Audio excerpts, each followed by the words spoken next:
Welcome back, everybody. The weekend is almost here, and we are ready to start making plans for some fun. That is right. And here to share his top 3 picks for happenings around town is PTL Weekend guide, Sean Collier. Hi, Sean. How's it going? Happy Thursday.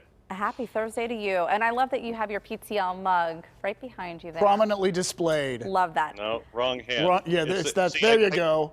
I couldn't do the left because immediately I'm like, what? And then with the, there's, I know. There it is, right?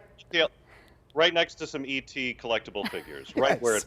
All right, Sean, you are speaking my language when you say something about helping to get the kids to bed. Please tell me. I thought, Heather, that this may be important news for you, news that you, Heather Abraham, can use. Part of the EQT Children's Theater Festival. That's usually an event that happens over a couple of weeks. Since the pandemic began, it's kind of become a rolling thing where they have activities for families at home all the time through the Pittsburgh Cultural Trust. They have a show called Sleep Squad, presented by a group called not the Space Pirates, but the Story Pirates. I just looked at the setting and I thought they must be the Space Pirates. No, they're the Story Pirates. And they have Sleep Squad designed to help you get your kids excited about going to bed. A novel concept, I know. They have devised what they call a performance-like, immersive family fun event where they will get your kids on these little missions that they have to complete in their dreams. So you tuck the kids into bed, whether it's at night, whether it's for nap time, and there's 3 of these little 15-minute episodes that walk them through this interactive activity that is not only focused on sleep, but is designed to get them excited about sleep. And I can imagine, I don't have kids myself, but from hearing from parents who I know struggle with this issue, this could be a godsend right now. I'm excited about sleep all the time. And that's what frustrates me so much about children, because I'm like, why don't you like this? It's the best thing ever. If you only knew the future that lies ahead of you, where you're begging fate to give you a little bit more sleep. All right. But that's available online through the 31st of January and should get you some extra sleep and get your kids happy to be in bed. Great. There I love we go. it. All right, next up is a Dungeons and Dragons themed improv adventure. So tell us about this, Sean. Now, we've talked a little bit about Knights of the Arcade before. If you haven't seen any of these shows, that might seem like the most bizarre concept we could pitch to you. But over the past 10 years or so, there's been this growing intersection of comedy and tabletop role-playing games, where a lot of podcasts and even some live shows do a version of Dungeons and Dragons live on stage as improv. And one of the best is Knights of the Arcade. They are a long-running show, normally at Arcade Comedy Theater downtown. They've been part of Arcade right from the beginning.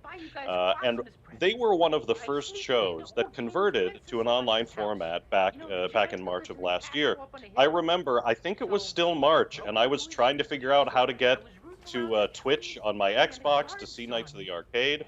They have performed every 2 weeks since. So unlike a lot of shows that are still kind of trying to feel out how to make it work online, now they've had almost a year to perfect it. And it's really, I watched a little bit of their last show. It's just the funniest Zoom call you'll ever watch.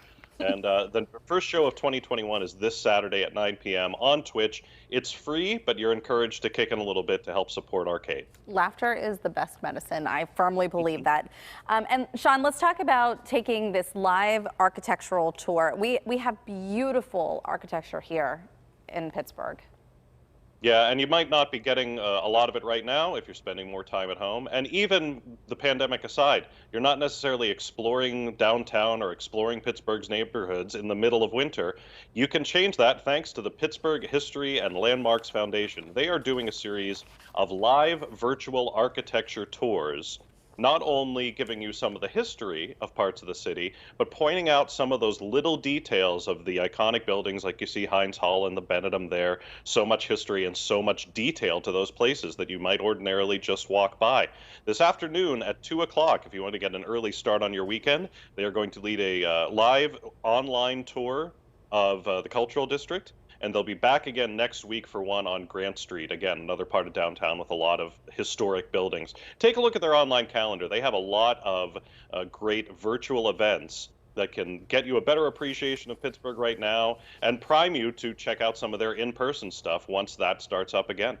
That would be something that I would check out because I'm fascinated by old Pittsburgh architecture and hearing the stories behind it. I mean, I remember taking a Segway tour downtown once, and it was dangerous for you. No, I wore a helmet. Okay.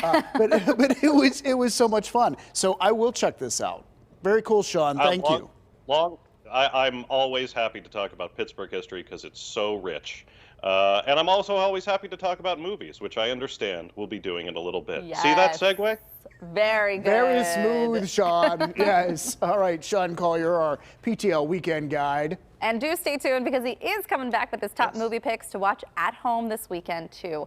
Plus, can we do a Segway tour sometime? I think that would be awesome. I think we should do that. Yeah, we'll definitely wear helmets. Sean, you can come too. All right.